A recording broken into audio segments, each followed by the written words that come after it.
അപ്രതീക്ഷിത മാറ്റങ്ങളും വിചിത്ര സഖ്യങ്ങളും ഒക്കെ കൊണ്ട് ശ്രദ്ധേയമായിരിക്കുകയാണ് ചില തദ്ദേശ സ്ഥാപനങ്ങളിലെ അധ്യക്ഷ തെരഞ്ഞെടുപ്പ്.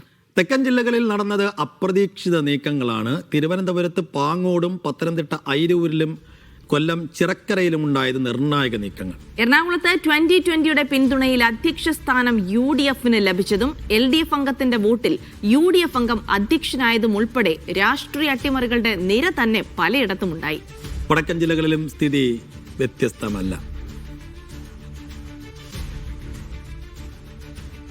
അപ്പോൾ നമുക്ക് ഓരോ ഇടത്തും എന്തൊക്കെയാണ് സംഭവിച്ചത് തുടങ്ങിയ കാര്യങ്ങളൊന്ന് നോക്കാം. തിരുവനന്തപുരത്ത് നിന്ന് സനിസ ശോഭാചന്ദ്രൻ, കൊച്ചിയിൽ നിന്ന് നിതിൻ സേവ്യർ, കോഴിക്കോട് നിന്ന് മുഹമ്മദ് സലാം തുടങ്ങിയവരാണ് വിവരങ്ങൾ നൽകാനായി ചേരുന്നത്.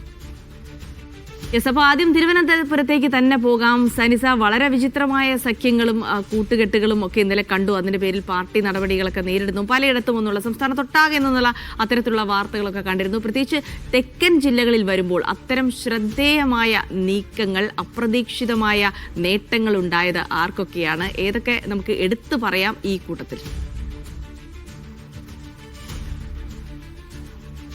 ഇതിൽ എടുത്തു പറയേണ്ടത് വമ്പൻ ട്വിസ്റ്റുകളും അതുപോലെ തന്നെ നാടകീയമായിട്ടുള്ള കാര്യങ്ങളും ഒക്കെയാണ് തദ്ദേശ തെരഞ്ഞെടുപ്പിൽ പഞ്ചായത്തുകളിൽ പ്രസിഡന്റ്, വൈസ് പ്രസിഡന്റ് തെരഞ്ഞെടുപ്പുകളിലും ഒക്കെ ഇന്നലെ നടന്നത്. അതിൽ പാങ്ങോട് നടന്ന ഒരു സംഭവമാണ് നമ്മൾ ഇതിൽ ഏറ്റവും വളരെ നാടകീയമായിട്ട് കാണേണ്ടത്. പാങ്ങോട് ഇത്തരത്തിൽ UDFന് STPIയുടെ പിന്തുണ ലഭിക്കുകയാണ്. എന്നാൽ UDF STPIയോട് പിന്തുണ ആവശ്യപ്പെട്ടിട്ടില്ല. ആദ്യം തന്നെ 6 സീറ്റുകളാണ് UDFനുണ്ടായിരുന്നത്. 7 സീറ്റ് LDFനും ഉണ്ടായിരുന്നു. വെൽഫെയർ പാർട്ടിക്ക് 1 സീറ്റും STPIക്ക് 3 സീറ്റും അതുപോലെ തന്നെ BJPക്ക് 2 സീറ്റും. ഈ വെൽഫെയർ പാർട്ടി ആദ്യം തന്നെ ഈ UDFന് സീറ്റ് നൽകുമെന്നും ആ വോട്ട് നൽകുമെന്ന് ഉറപ്പിച്ചിരുന്നു. അത്തരത്തിൽ 7-7 നറുക്കെടുപ്പിലൂടെ ആയിരിക്കും ഒരു പഞ്ചായത്ത് പ്രസിഡന്റ് ഉണ്ടാവുക എന്നൊരു അനുമാനത്തിലായിരുന്നു അവിടെ എത്തിയത്. എന്നാൽ പിന്തുണ ചോദിക്കാതെ തന്നെ STPI UDFന് വോട്ട് നൽകുകയായിരുന്നു. തുടർന്ന് 10 വോട്ടുകളോടെ വൈസ് പ്രസിഡന്റ് അതുപോലെ തന്നെ പ്രസിഡന്റ് സ്ഥാനങ്ങളിലേക്ക് UDF ജയിക്കുകയും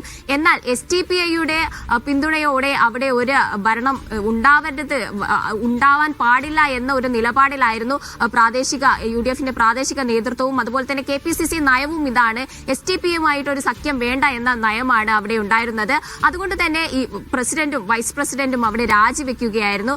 കൂടാതെ തന്നെ അടുത്തത് നടന്നത് നാവായിക്കുളത്താണ്. നാവായിക്കുളത്തും വളരെ നാടകീയമായിട്ടുള്ള, തിരുവനന്തപുരത്ത് നാവായിക്കുളത്താണ് മറ്റൊരു നാടകീയ സംഭവം ഉണ്ടായത്. ഇവിടെ UDFന് 12 സീറ്റുകളാണുള്ളത്, ഭൂരിപക്ഷമുണ്ട്, സാധാരണഗതിയിൽ ജയിച്ചു പോകേണ്ട ഒരു സാഹചര്യം. എന്നാൽ UDFനുള്ളിൽ തന്നെ തർക്കമുണ്ടാകുകയാണ്. നിസാം, ജിഹാദ് എന്ന് പറഞ്ഞ 2 ഗ്രൂപ്പുകളായിട്ട് തിരിഞ്ഞിട്ട് ഇതിൽ ആദ്യഘട്ടത്തിൽ 2 പേരിൽ ഒരാളെ 2 വർഷം പ്രസിഡന്റ് ആക്കാം, അതിനുശേഷം മറ്റേയാളെ പ്രസിഡന്റ് ആക്കാം എന്നൊരു തീരുമാനത്തിലേക്ക് UDF എത്തുകയായിരുന്നു. എന്നാൽ തർക്കം അവിടെയൊന്നും അവസാനിച്ചില്ല. നിസാം ഒരു മുതിർന്ന UDF നേതാവാണ്.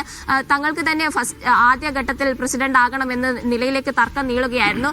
ഇതിൽ LDF ഇടപെടുകയും LDFന്റെ പിന്തുണയോടുകൂടി ആസിഫ് എന്നുള്ള UDFന്റെ പ്രതിനിധി അവിടെ പ്രസിഡന്റായി മാറുകയുമായിരുന്നു. അത്തരത്തിൽ മറ്റ് വളരെ നാടകീയമായിട്ടുള്ള രംഗങ്ങളാണ് ഇത്തരത്തിൽ ഭരണം പിടിച്ചെടുക്കുന്നതുമായിട്ട് ബന്ധപ്പെട്ട് തിരുവനന്തപുരത്ത് ഉണ്ടായത്. കൂടാതെ തന്നെ മംഗലപുരത്ത് സ്വതന്ത്രനെ 3 മുന്നണികൾക്കും 7 സീറ്റുകളാണ് തിരുവനന്തപുരം മംഗലപുരത്തുള്ളത്. ഇവിടെ LDFന്റെ പിന്തുണയോടുകൂടി തന്നെ അവിടെ സ്വതന്ത്ര സ്ഥാനാർത്ഥിയെ പ്രസിഡന്റാക്കി മാറ്റിയ ഒരു സംഭവം കൂടെ ഉണ്ടായിട്ടുണ്ട്. പിന്നെ പത്തനംതിട്ടയിലെ കോട്ടങ്കലിലും സമാനമായിട്ട് STPI UDF ചോദിക്കാതെ തന്നെ പിന്തുണ പ്രഖ്യാപിച്ചതിനെ തുടർന്ന് അവിടെയും ഇതേ സമാനം, അങ്ങോട്ട് എന്താണോ സംഭവിച്ചത് അതേ സമാന സംഭവങ്ങൾ സംഭവിച്ചിട്ടുണ്ട്.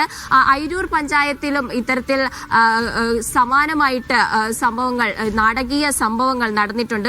കൊല്ലം, പത്തനംതിട്ട ജില്ലകളിലും തിരുവനന്തപുരത്തും വളരെ നാടകീയമായ സംഭവങ്ങളാണ് ഈ തദ്ദേശ തെരഞ്ഞെടുപ്പുമായിട്ട് ബന്ധപ്പെട്ട് ഉണ്ടായിട്ടുള്ളത്.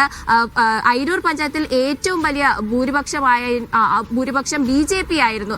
എന്നാൽ ഈ BJPക്കെതിരെ അവിടെ LDF UDF സഖ്യങ്ങൾ, അവർ സഖ്യമായിട്ട് BJPയെ തോൽപ്പിക്കണം എന്ന, BJPയെ പുറത്താക്കണം എന്നൊരു ലക്ഷ്യത്തോടു കൂടി തന്നെ പ്രവർത്തിക്കുകയായിരുന്നു. അത്തരത്തിലായിരുന്നു അവിടെ BJPയെ പുറത്താക്കി LDFും ഒന്നിച്ച് സ്വതന്ത്ര അംഗമായിട്ടുള്ള സുരേഷ് കുഴിവേലിനെ പ്രസിഡന്റ് ആക്കുകയായിരുന്നു. BJPയെ പുറത്താക്കാൻ LDFും UDFും ഒത്തൊരുമയോടെ സ്വതന്ത്രനെ അവിടെ പ്രസിഡന്റാക്കിയ കാഴ്ചയാണ് നമുക്ക് പത്തനംതിട്ടയിലെ അയിരൂർ കാണാൻ പറ്റിയത്. അത് ഈ തദ്ദേശ തെരഞ്ഞെടുപ്പിലെ ഒരു വൻ ട്വിസ്റ്റ് തന്നെയായിരുന്നു. ഇത്തരത്തിൽ കോൺഗ്രസ് LDF പിന്തുണയിലാണ് നാവായിക്കുളത്ത് ഇത്തരത്തിൽ മാറ്റങ്ങൾ ഉണ്ടായത്. കൂടാതെ തന്നെ കൊല്ലം ചിറക്കരയിലും UDF പിന്തുണയോടെ സ്വതന്ത്ര അംഗവും CPM മുൻ ലോക്കൽ സെക്രട്ടറിയുമായിരുന്ന ഉല്ലാസ് കൃഷ്ണൻ പ്രസിഡന്റ് ആയിട്ടുണ്ട്.